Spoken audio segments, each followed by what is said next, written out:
What's up guys, it's Nightings and I'm back with another video. Today we're going to be doing a sports talk, and for 5 days I haven't uploaded at all. I don't know, I wanted to think of what to do for the sports topic because it was lacking, and I want to do this, but I was like, nah, I really don't, and I just felt unmotivated, so I didn't do any video for 5 days, which is really unacceptable. I mean, I should be uploading consistently and daily, and I apologize. It's just that it looks like my channel's dead. I assure you it's not, but it really looks like it because I haven't uploaded in such a long time. So I promise you I'm gonna try my best from here on out. No excuses. So yeah, tomorrow I'll get Roblox, so I will make sure I'll do a Roblox video. No worries. Alright. And we're about to reach 1,000 not 1,000 subscribers. That's way too much. I'll never get that. 1,000 views. So I will do a special on that when it comes, but in the meanwhile, let's just start. COVID-19. It has really hit the sports community and sports in general hard. Like, just cancellations everywhere. And it's just, and the NFL draft had to be, done at the homes. It was funny seeing Roger Goodell in his basement. And, it was cool seeing the coaches and the GMs and the players that got drafted in their homes. So that's really what happened this year. This draft, kind of this year. So yeah, but sports are coming back in bunches. NHL, NBA, MLB, all in full circle. NHL is doing amazing. NBA is doing great. MLB is also doing partially good because there's a huge outbreak from Miami. We're gonna talk about that soon.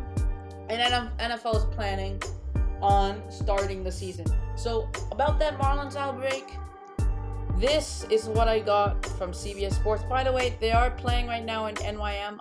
Last time I checked the score, they're doing 6-1. They actually lead the NL East 9-1, only one loss to my Phillies. They're doing extremely well, and the Braves are 9-5, but since they have way more losses than the Marlins lead the NL East, and they beat us in the series at the start of the year.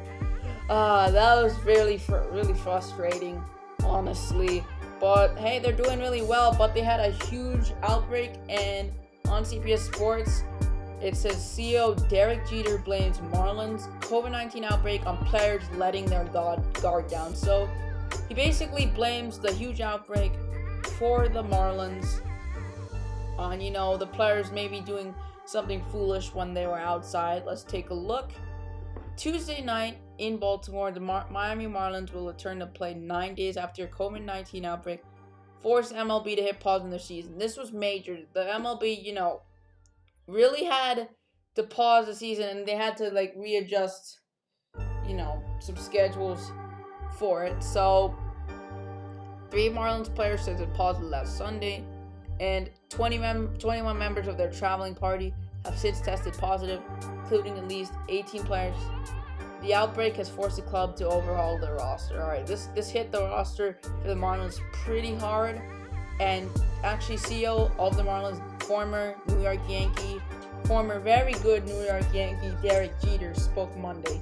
For the first time since the outbreak, he shot down rumors that the outbreak started when players went out on the town during the team's summer camp, which was in Atlanta, saying they let their guard down doing routine errands. So they were doing routine errands basically, and I guess they pretty much put their guard down. They weren't really paying that much attention, and that's how they got it.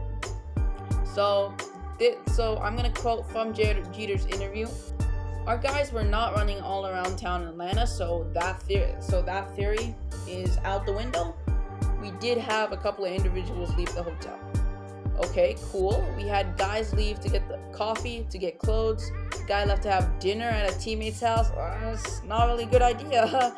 In a pandemic, there were no other guests on site. Okay, there was no salacious activity. There was no hangout. So you get the idea, basically. Some were getting errands, and there weren't other people. And one person, did eat out with their friend, but no other people there. Okay. And this is what kind of gets to me. MLB's protocols do not prohibit players from leaving the team hotel on the road, so they don't prohibit that.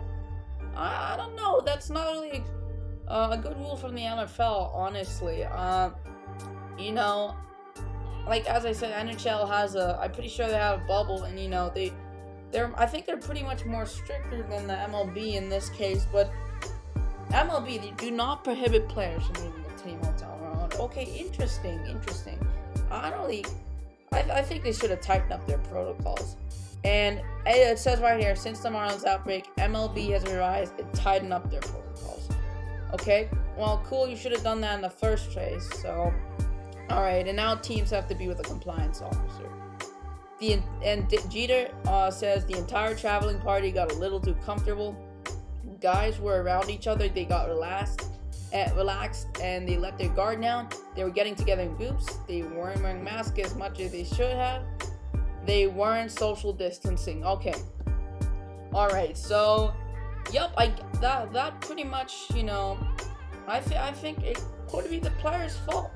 It is the players' fault. I mean, as Jeter said, they really should have been following rules, and you know what? They got too relaxed. And Jeter's right. They shouldn't have been too relaxed. So we're just getting some errands. And also the MLB, they should have had a stricter policy on this. I mean, at first the protocols did not prohibit players leaving the team hotel, and yet then they strengthened the protocols. Tightened up, revised them. Like, okay, here's a new one. Just more stricter. They should have done that in the first place. But it is what it is. It happened, and also it caused my Philadelphia Phillies to also have their games. Their series against the New York Yankees also postponed, so it messed up our schedule too. And here's who got the COVID-19. Marlins righty Sandy Alcantara. He did really good on opening day, by the way. Catcher Jorge Alfaro and infield Miguel Rojas. They tested positive for COVID-19. Well, that's definitely not all of them. It's some of them. And yeah, Yankees and Orioles wound up playing each other. So Yankees and Orioles are AL East rivals, and they had to play each other, not us, because this huge outbreak. So yeah, that's about it for this article. Definitely let their guard down while just trying to get. I believe they were trying to get coffee. They went to their hotel. They were just trying to get stuff. Weren't social distancing. Let's see, were they weren't wearing masks as much as they should. So okay, that's definitely bad. So yeah, all of this could have been avoided if they could have been a little or way more careful when they were outside, getting stuff. It is what it is. They're playing the New York Mets right now. But yeah, this really did hit the MLB hard. Just when the season started and MLB was back, this happened. So I do pray that no other big outbreak happens in this 60-game MLB is back season. I still got MLS is back in my head. Alright, I'll be right back and we'll switch to the next topic, which hits close to home. My Eagles head coach Doug Pederson tests positive for COVID-19. Alright guys, I'm back. Let's go right into it.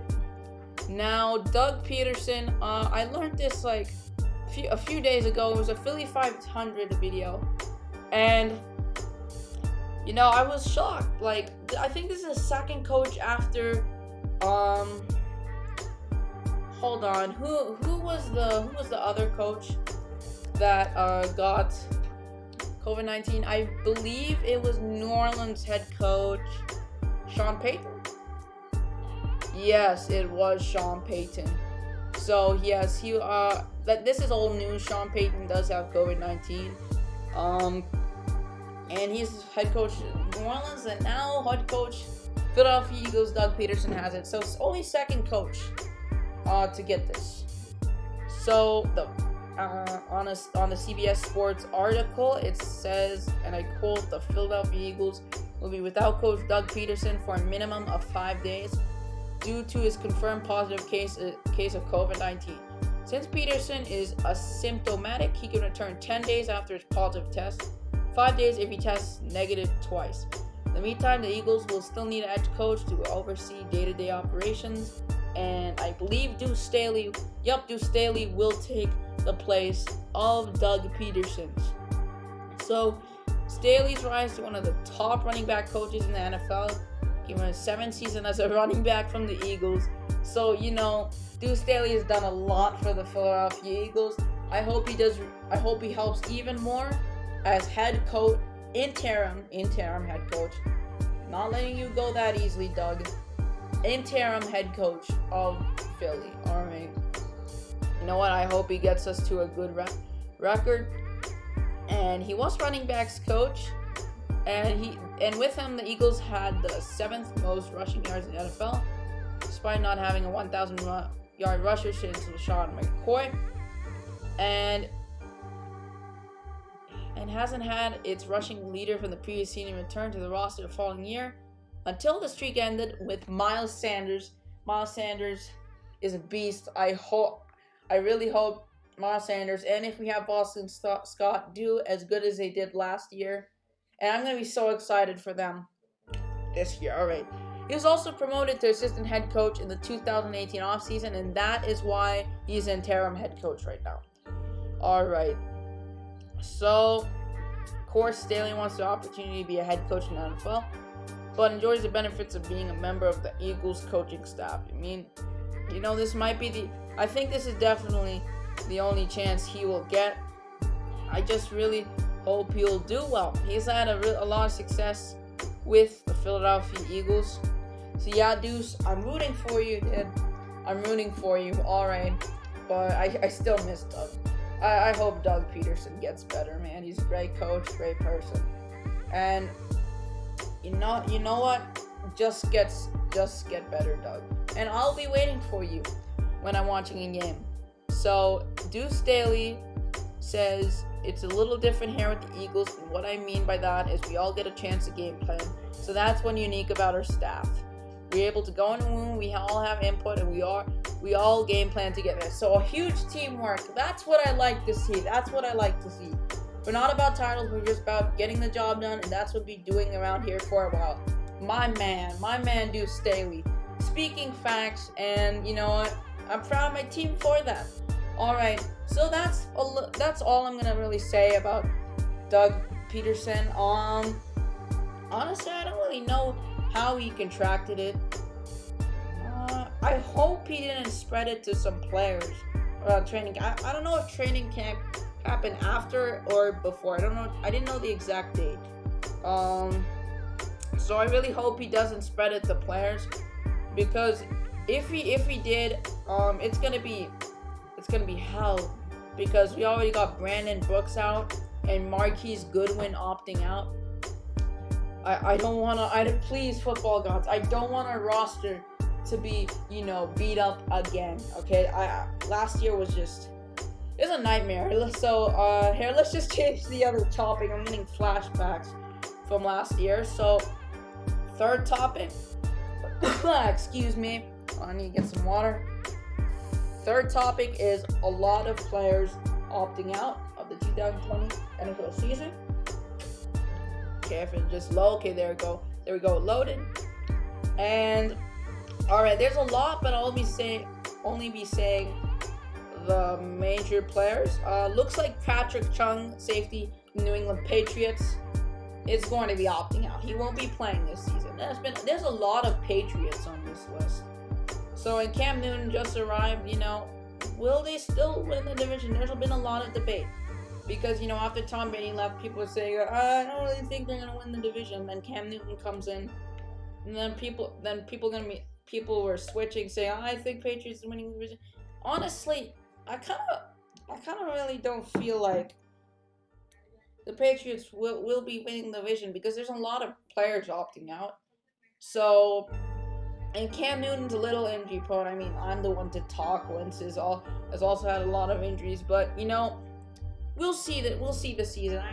Bills might, I think Bills are the second contender. Honestly, they had a good year last year, and they were just 2 games off of winning the 2 to 3 games off winning the division. So yeah, let's see this year. Anyways, Chung was 32 years old. Had agreed to a 2-year extension with the Patriots in May that included a $2 million signing bonus and base salary of $1.1 million. While the move was made to help the team create salary cap space, it also provided Chung with upfront cash and reflected his status as a lock to be on the roster. So he was a lock on safety position, but he's not playing. All right, that really will hit the Patriots defense this year. So, a projected starter next to Devin McCourty. Imagine if Devin McCourty also opted out. Yikes. Chung's versatility to cover tight ends. Also played closer to the line of scrimmage while supporting against the run. Is a great value to Bill Belichick. So, that's gonna be terrible. A terrible hit for the Patriots defense. Devin Funchess, wide receiver of the Green Bay Packers. Funchess had first-hand experience with COVID-19 this offseason, while caring for family members who contracted the virus. Then, he needs to stay home. That's just terrible. First-hand experience with COVID-19 this offseason. Only receiver the Packers added this offseason in either free agency or the draft. You all know what happened to the draft in a year. Most on the outside believe receiver was their biggest need. Funchess would have competed with Alan Lazard, for number 2 job. Now the Packers essentially have the same collection of receivers with which they ended last season. Yeah, that's really disappointing for the Green Bay Packers. Now let's see some more. Marquise Goodwin, wide receiver, Philadelphia. When I saw this news from Philly 500, I was actually pretty disappointed and a little angry. I was like, what the heck? We just got you from the 49ers and I had huge plans for you. Like, I that's what I said. I was really disappointed. Like, I was so happy for him, and I wanted to see him do great things on the field, and I was gonna be like, he's gonna be really good wide out for the Eagles, and now he's opted out. No worries though, we got a lot of wide receivers from stock, like Kez Watkins from the draft, and many more. And Hightower, sorry, I forgot about that. So yeah, his family is in top of mind for Goodwin, and this is what I've heard. This is really true. His wife Morgan had a baby girl in February, and his wife suffered multiple miscarriages. So you know what? Now that I saw that, I felt for the dude. He just had a baby girl, and it's been hard with the miscarriages. So you know what? I hope he stays safe. Maybe another year. I'm just really happy that he ditched the red and white, the garbage red and white. I'm kidding by the way. And he got the green and white because it looks pretty good. I think it looked pretty good on him. So yeah, I hope he stays safe. And now there's greater pressure on Deshaun Jackson to stay healthy and the rookie receivers to produce. As I said, the rookie receivers, Jalen Rager, Hightower, and Kez Watkins. And Goodwin, the Eagles weren't relying heavily on Goodwin, but hoped he'd improve the speed and depth when they acquired him.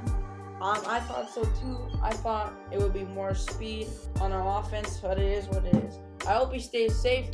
Let's move on to the next one. This will be the last example I'm going to give. So, I believe it's linebacker Dante Hightower. Patriots, 3-time Super Bowl champ, a team captain, 6'3", 260-pound Hightower. Traditionally calls the defensive signals. Going to be relied upon as much this season after free agency departments of linebackers Kyle Van Noy. That was huge hit to that defense, just like how Chung was a huge hit after. So Kyle Van Noy is leaving. Now Dante Hightower's leaving. Or opting out, not leaving, sorry. That Kyle Van Noy left. Hightower just opted out. Oh, this Patriots defense if you were Bill Belichick, you would be, I don't know, would he be stressed? Because he's really a mastermind of a coach. If I was in that position, because I'm not Bill Belichick at all, I would be super stressed. I would probably slam a table or, break something, because that's a lot of good defensive players that, not playing for New England this year. What it means, though, this is the defense's equivalent of the offense losing Tom Brady. I know, right? It really feels like that, as Hightower was the primary signal caller and leader of the huddle. It won't be easy to place a 3,000 linebacker with this varied skill set, so the Patriots will probably do it with the committee type approach. Okay. All right. So then good luck to every team this season. I don't really like good players from any team, opting out. I mean, I respect if they want to be safe and all that, but a lot of good players opting out. I really want to see all these good players from teams, perform well and make great plays on the field. So it's hard. It's pretty hard. But hey, I hope all of them stay safe. And that will conclude our episode our sports talk. Start sports talk number 4. And about COVID-19 in sports, a terrible saga. So anyways, since it's this has COVID-19 in sports, I just want to say, hope you're staying safe out there. Social distance if you need to go outside. Wear masks, social distance there. And just stay safe. I don't want anything happening to you, and I just hope everybody that's watching this just stays safe, practice good hygiene, be smart with your decisions, because 2020 is not looking like a good year at all. But thank you guys so much for watching this video. Tomorrow we'll have new videos, and I'll be in the swing again. Make sure to like, comment for some feedback, subscribe, turn on the bell for notifications so you never miss out on a video. This is your friend Nightinks, signing out.